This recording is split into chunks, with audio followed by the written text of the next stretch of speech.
This interview is brought to you by Transformational Mortgage Solutions. You can check out the full episode at lickenonlending.com.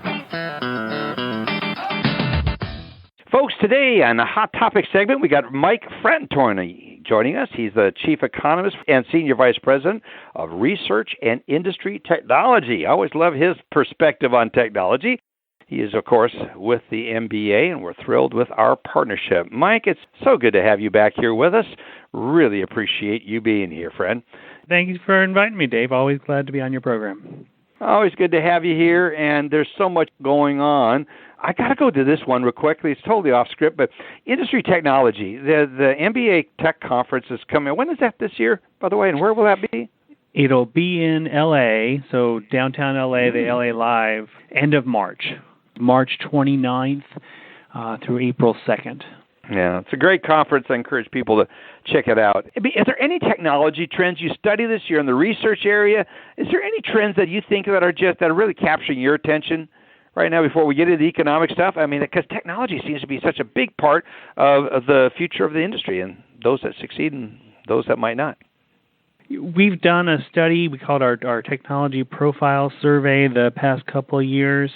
And really what that's focused on is the take-up by lender customers for various different technology capabilities. So we're seeing much greater use of e-signatures on all kinds of documents. Obviously with Fannie's Day One Certainty and Freddie's similar program, much greater use of automated ways to verify income, assets, employment. That's really where sort of that customer-facing portion of the technology seems to have been the focus the last couple of years. I think now probably seen a little bit more focused on productivity-enhancing tools, and I think that really has benefited lenders through this refi wave. Yeah, it's so true. Well, let's get into talking about what we can anticipate. And so let's do an overview of your economic forecast for 2020. If you kind of go through some of the high levels, and then I have some specific questions. Of course, we'll get around to Joe and Alice and Alan, who will be here talking about this. So give an overview of what you're expecting on a high-level basis for 2020. Sure thing. And I think you start with looking at the absolute biggest picture, which is globally, economic activity really has slowed, and that has impacted the U.S. You see it in a downturn in manufacturing activity worldwide. Some of that related to the trade war and the tensions between the U.S. and China. And we think in terms of big picture numbers, that's really going to be impacting the U.S. in the first half of 2020. So we're expecting slower growth first half, a little faster growth in the second.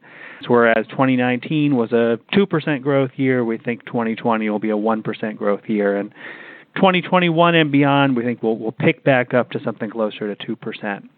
With that, it's important to remember where we're starting from. I mean, the job market is as strong as it has been in 50 years. The unemployment rate down to 3.5%. So a little bit slower economic growth in 2020. That may peak up a little bit, but we think it'll still average below 4% for the year. So for that potential home buyer feeling really confident about their current job, seeing their wages increase, I think Joe is exactly right. The wage growth number in December is down, but it's still increasing in excess of inflation. So we expect a strong job market in 2020, but not as strong as it was in 2019. From the perspective of rates, you start with the Federal Reserve. They see this strong job market. They also are seeing inflation staying really very steady. And as a result, we think they are going to be on hold for at least the next year, possibly the next year and a half.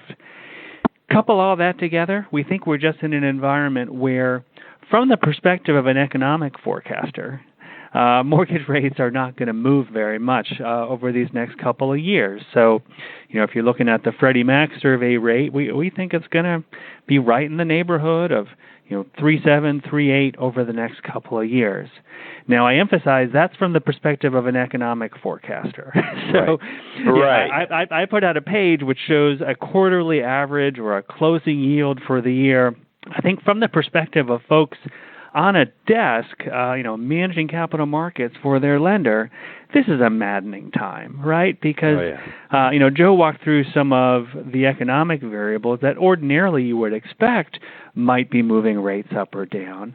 And those we think generally are going to keep us in a fairly narrow range. But it's these unexpected issues. It's what's going on with Iran. It's what's going on with respect to the U.S.-Chinese trade negotiations. It's the steady barrage of tweets which just lead to an unbelievable amount of both political and geopolitical uncertainty. Couple with that with the fact that, for goodness sake, we're in an election year, and we're in an election year that's going to have an active impeachment trial. Right?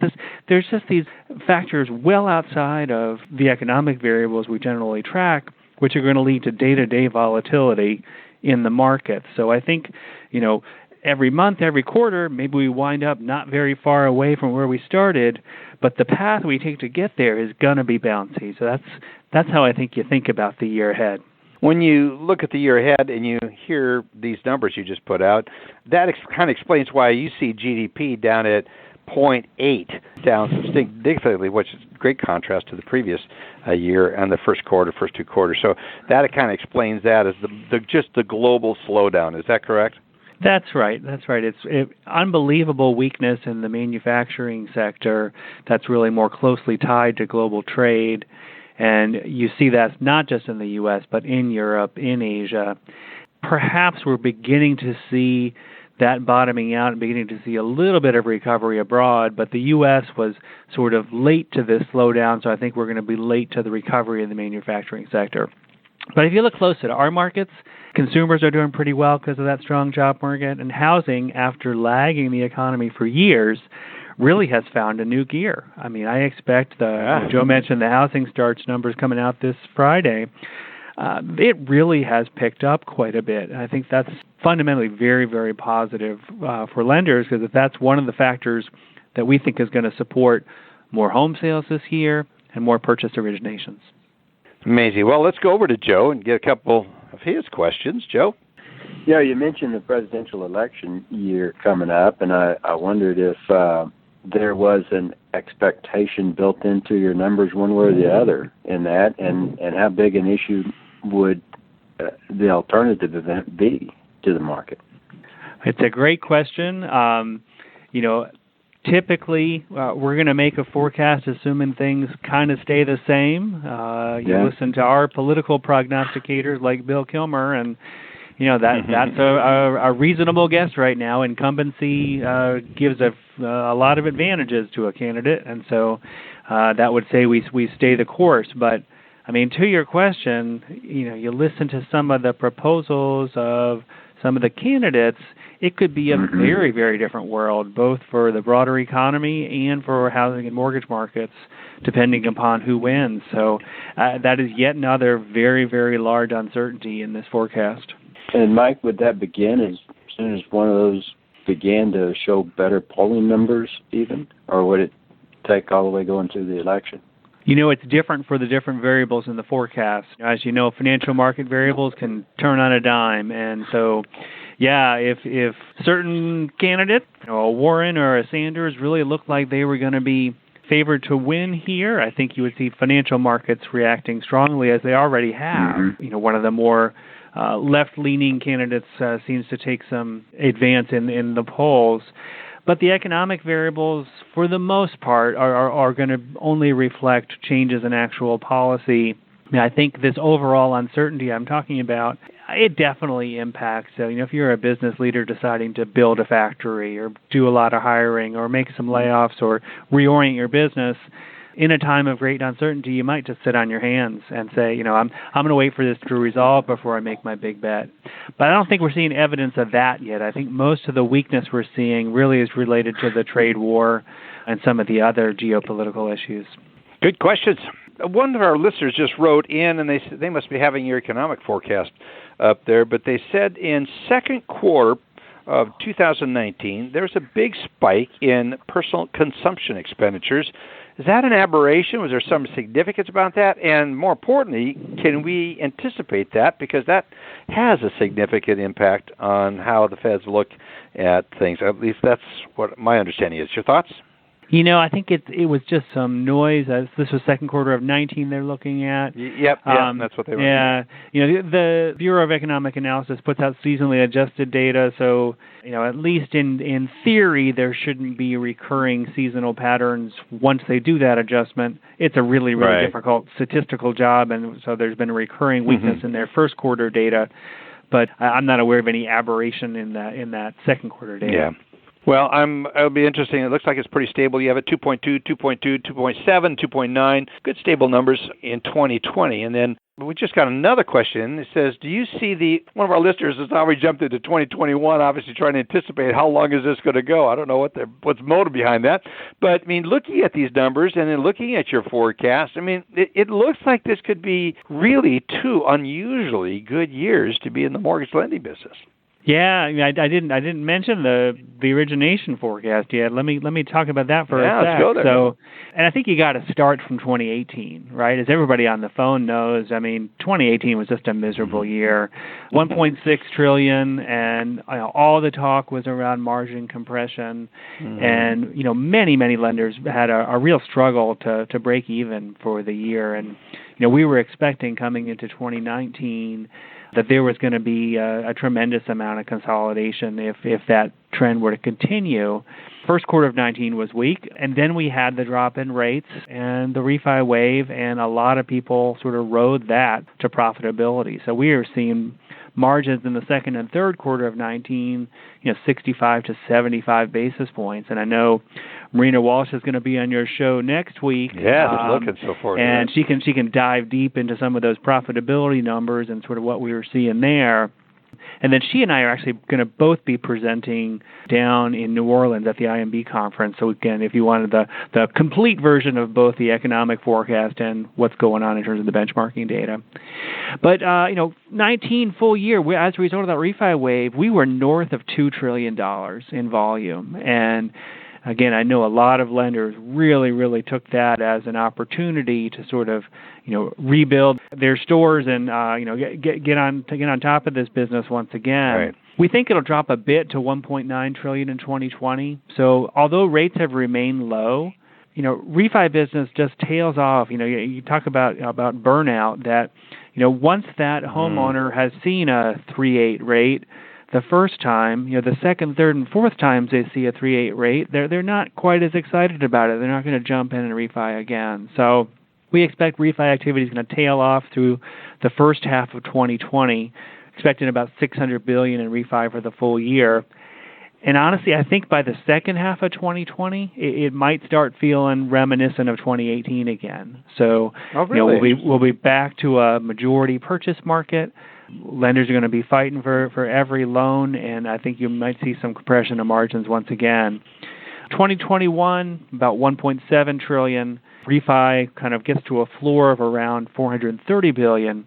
Purchase continues to grow. So, we think there are just extraordinarily favorable demographics in this country right now that you're going to see millennial buyers sort of powering demand for homes the next 4 to 5 years. And that coupled with a reasonably strong job market and increasing availability of new units, I'm very bullish on the purchase market that next 4 or 5 years.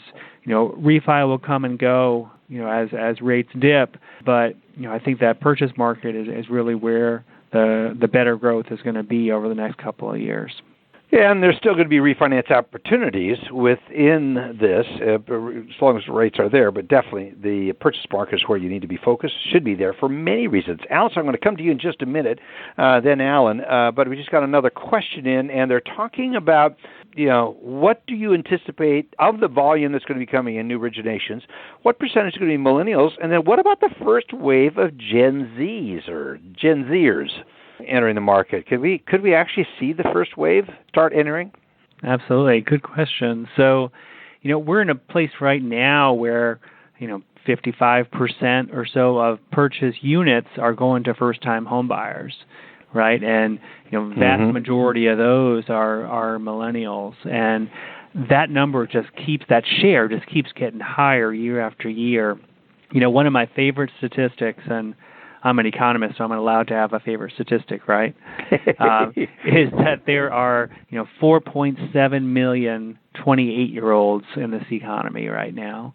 And, that just is the largest single cohort in the U.S. population. And just as that group moves forward, closer and closer to peak first-time homebuyer age of, call it 32 or 33, that's really what's powering this demand.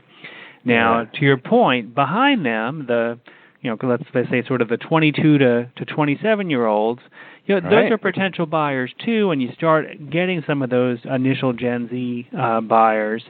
It is a smaller cohort, right? So, you look at the U.S. population trends, you had the baby boom, and then you had the baby bust, those folks born between 65 and 80 or so.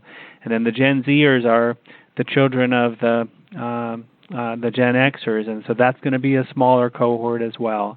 Longer term, I don't know if you saw this news, Dave, but the fertility rate in the United States is at a record low. People are just not having children. So that's a problem to worry about 25 years from now in terms of housing demand. Right. But certainly impacts people today as well. Whereas the family with 3 kids needed a different house than the family with 1 or 2 kids, right? So, which really gets to household formation. Do you look at household formation? Is that relevant? Yeah, absolutely. We track that, and we put out a white paper a couple of years ago, really forecasting that. Whereas for much of the past 20 years, or the prior 20 years, household formation in the U.S. averaged about 1 to 1.1 million households per year. We thought from the 15 to 25 time period, it was going to average closer to 1.5. That prediction is right thus far. We have seen a marked step up in household formation as this big cohort gets to the age where they move out on their own. And I think that's going to continue. And some of them are going to buy, some of them are going to rent. Our industry needs to finance all of that, right? So one way or another, it's a tremendous amount of housing demand. But to your overall question, that rate of household formation is one of the things we watch most closely. That's good. Actually, it's tough to measure because there are various different surveys that give you slightly different answers, but definitely something we think about a lot and track pretty closely. Which survey would you pay most attention to on household formation? I guess your own. Do you guys actually publish your own survey now? We don't, but the Census Bureau has one called the Housing Vacancy Survey, and that's available quarterly. So it's a good high-frequency indicator, but it can be a little noisy. And then there's another couple, like the American Community Survey and the Current Population Survey. We look at all of them and try to square them away, but it's a tougher variable to get a read on than some of the other statistics we follow. Alice, you've been patient. I keep promising I'm going to come to you, and I apologize. All these questions are popping in from listeners. But Alice, what question do you have for Mike? Hey, Mike. Well, hello. I love all the conversation. So one area we haven't touched on yet is home values. So perhaps we could just get your thoughts on this spring market. I know, with everything else going on, like you've said, we can't predict later in the year, but maybe you can give us a little glimpse into the near term on home values. And really, are there any good micro markets you like to watch other than just the national numbers? Good question. So first, big picture, we see a continuation of the decelerating trend in home price growth this year relative to last year. So, 18, we saw home prices nationally growing at 6%. Last year, 4%. We think this year we're at 3%. So while housing demand is still strong, we do see some additional units coming on the market. And on net, we think it's kind of a positive because you're bringing home price growth closer to wage growth, which for affordability for that entry-level buyer who's so important to our market, I think that's on net a positive development. But does make you watch your servicing book a little more closely because you might start seeing a little pickup in delinquencies with an increase in unemployment and some slower home price growth. Now, in terms of markets, I would characterize it, again, big picture. If you look at some of the different home price metrics, the Case-Shiller is one that gets a lot of media attention. That's one that's really focused on your largest metro areas. And they've actually seen home price growth stabilize and pick up a little bit over the last couple of months. So, in some of those largest metro areas where it's tougher to build, where supply has been more constrained. The demand's still there, so home prices looking a little more resilient than in other parts of the country where builders are having an easier time putting up additional units. In terms of specific markets, really the only market where you're seeing declines in home prices right now is San Francisco. And that's one that had just run so fast for so many years, and prices really got out of reach of potential buyers. So, not surprising in a high cost coastal market like that you're going to see a leveling out period for a time, and then they'll start increasing once again. Outside of that, it is hard to see any weakness. Some of the fastest growing markets, Mountain West, so obviously Denver's one that's gotten a lot of attention, and one that I've come to love based on some visits there recently. But Boise, Idaho, fastest growing housing market in the country, and that's both in terms of home prices and just pace of building relative to existing stock. So a lot of migration from high priced places like California and Washington into some of the Mountain West markets, and they're benefiting as a result. That is interesting. Alice, any more questions you have? No, but it's fun to use the term stock with Idaho, because it's livestock that's growing. Yeah, livestock. Yep. Good play there. That's great. Good catch. Yeah, not Good as catch. you would think of, yeah. One of the things, Mike, that I've been thinking about is the decade-long imbalance between supply and demand. Are we going to finally see home builders start stepping up and relieving some of that, or what are your thoughts on the whole supply-demand imbalance? Yeah, and certainly for the decade, but particularly the last 3 or 4 years, we've known the demand is there, and it really has been a supply-constrained market. We're seeing inventories tight, existing in new homes, just about everywhere in the country. I mean, I mentioned Denver. I mean, I was just there for a visit, and they're still seeing, weeks of supply as opposed to months that you're more typically seeing. And you talk to builders, and it's the same set of issues that they'll highlight why they really can't pick up the pace faster than what we've seen. And it's a shortage of skilled tradesmen, folks, carpenters, plumbers, electricians, roofers, framers.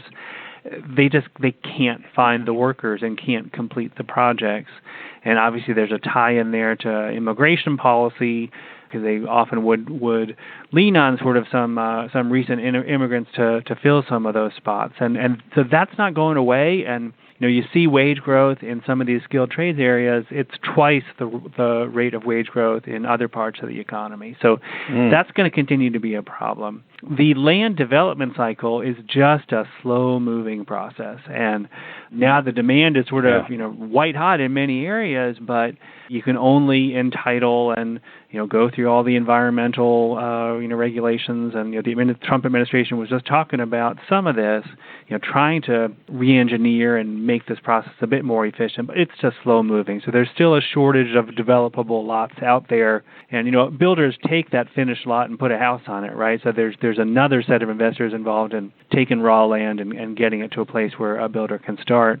There are other issues, particularly your smaller builders still talk about having difficulty getting acquisition, development, and construction financing, where the larger public builders have access to the public capital markets. And again, wouldn't be complete, but any builder will tell you that just the amount of regulation they face in trying to put up units, and sort of the NIMBYism, the not in my backyard of everybody wants more affordable housing, nobody wants more density in their neighborhood, right? So that's exactly so true. It's a bit of a conundrum. That said, you look at the pace of single-family starts, and it is increasing, and we expect it's going to increase again this year. It's more likely to show up, a little further from the city center, a little farther commute from folks' jobs, because that's where it's easier to put up units. But we are seeing sort of, average home price for that new home come down a bit and get closer to, if not a true first-time buyer, maybe that first move-up buyer. So, maybe that'll then open up a true entry-level home for a first-time buyer. We need that so badly. I have a friend of mine up in Dallas who is a major land developer. He takes the raw land and brings it into lots. And he was talking about they're trying to catch up, but to your point, there are so many factors: the regulatory environment, what they have to do, and then the resistance from community groups. It's so true. Everyone wants more housing. They just don't want it near them in their neighborhood. But Alan, you are down in Ponte Vedra Beach. You got some beautiful subdivisions down there and pretty stable market. But any questions you have for our guest, Michael? I do. And it is a good market. Actually, Jacksonville always ranks pretty high because it is a lower cost of living with no state income tax and a high population. And we have a lot of colleges here and a lot of millennials if you look at the borders between Georgia and Alabama. So anyways, everybody's focused on technology, Michael, right? And everybody's focused on, acquisition of the customer. And really it comes down right now to customer service. Rates are still historically low. They're going to continue, as you were saying, on the forecast from your point of view and your side of the industry, historically low. But lenders are focusing on a lot of stuff. And I truly believe that too much is too much, right? The KISS acronym is probably good. You don't need all the technology to win over clients or new borrowers. So I was just curious, I know a lot of people are pushing like e-notes and hoping to get a better price for their asset. What is your thought overall on, sort of lenders, competition, acquisition of clients, and how that really helps their bottom line and possibly, drive a better asset? Man, it's a great question. And, a conversation I've had with a number of lenders, over these past 6 months or so, I think shed some light on that, where, what they've said is, yes, we've made a number of technology investments to try to make our process more efficient and, try to keep a lid on that cost to originate. And, whether it's through the technology, through outsourcing, or, sometimes through just some process redesign. And, sometimes those three can sort of work together. And what I've heard a number of folks say is that, this refi wave, they just felt like they had more tools in the toolbox than they did previously. And so, they're able to manage the factory so that, turn times aren't extending the way they did previously. And yet you're not seeing people hire to the same extent as they did previously. And so, some of that's, making use of the tools that you've been investing in the past couple of years. Some of that is just being really, really smart about sort of how you're organizing the operation. And, heard some interesting sort of tips and tricks from some very smart lenders out there about, how they were able to manage this refi wave, they think better than they did in prior waves. I mean, to the point of a lot of people held off refinancing. I did the last cycle until rates got down so low, and I just kind of I got to do it again. And because of the technology that made it so easy, it went just so, I would like to say effortless, but it was so much easier. So I think that might be interesting. As we make it easier for the consumer, there's going to be less resistance going through the quote-unquote pain. A lot of questions are coming in. We've got the IMB conference coming up, so I'm going to tie one of the questions into this. What do you envision as far as M&A activity? We're seeing a lot of it as our consulting firm, a lot of M&A activity. Do you anticipate seeing a lot of consolidation within the smaller to mid-sized lenders being aggregated up into larger ones? I do think this is going to be a busy year for that. And, talking to you, Dave, talking to some of the other folks active in this space, oftentimes what I hear is a lot of those M&A opportunities come from, an owner who's been looking to retire. He didn't want to sell, or she didn't want to sell in 2018, given just how rough that year was. Now, again, the place looks good, profitability looks strong. This might be a better opportunity as a seller. The buyers have always been out there. This just sort of narrows those bid-ask spreads, and maybe some more deals will get done this year. Anticipate that to be the case. We're sure seeing that. And a lot of capital's flowing into the industry. But as we wrap up this interview, let's talk about the IMB conference. You and Marina will be presenting there. You alluded to a couple of things you're going to be talking about, but give us a little more information. Why should people be there? Well, as you said, I would certainly highlight the session that Marina and I do, because if you appreciate the information we've been talking about here, we'll just do a deeper dive with pictures, which is always a lot of fun. But, the broader conference, this is really an important time for IMBs to really think about some of the regulatory and policy challenges that are confronting the industry. A lot of questions about really the strength of the IMB business model. Are IMBs able to fulfill their responsibilities to service loans in the event of a lack of liquidity in the market? And you have a number of regulatory agencies questioning that, and I think as an industry and as individual companies, we kind of need to get our ducks in a row and really think about how to present the case for the strength of the IMB business model. So I know a good portion of the conference will be really asking participants to sort of put your heads together and think about this issue. We'll have representatives from some of the regulators there, as well as MBA leadership. So lots of reasons for you to attend. Again, a real key policy question for all MBA members, but for our IMB members in particular. Yeah, so good, so true.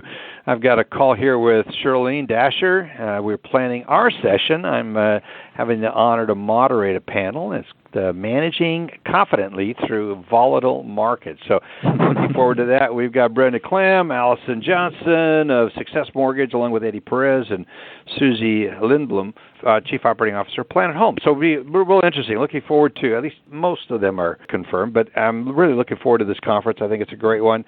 Head over to the MBA website, folks. Get registered for the IMB conference. It's coming up here right around the corner. I mean, really soon, within a few weeks. So look forward to seeing you there, Mike. Appreciate you taking time to be here with us. Wish you the very best in this new year, and we're grateful to have the participation and the partnership with the MBA. Thank you so much. Thanks a lot, Dave. Appreciate it. Looking forward to having Marina on next week, folks. You will not want to miss that, as you did want to miss this podcast, but be sure to come back. Marina will be talking a lot. I saw her at the Empower event, and I just love her sincerity. And when she and Mike are on the stage, it's just like everyone hangs there and listens to it. So, again, good reason to be at the IMB conference. So I want to say a special thank you to our sponsors, Black Knight, Open Mortgage, Fidastra, the MBA, Lenders One, the Mortgage Collaborative, CMLA, Ainsworth Advisors, Knowledge Coop, Mobility RE, Velma, Vidyard, VendorSurf, and AI Assist. So good to have you here with us this week. Looking forward to having you back here next week. You've been listening to Lickin' on Lending, a weekly mortgage market update with your host David Lickin of Transformational Mortgage Solutions. Join us next week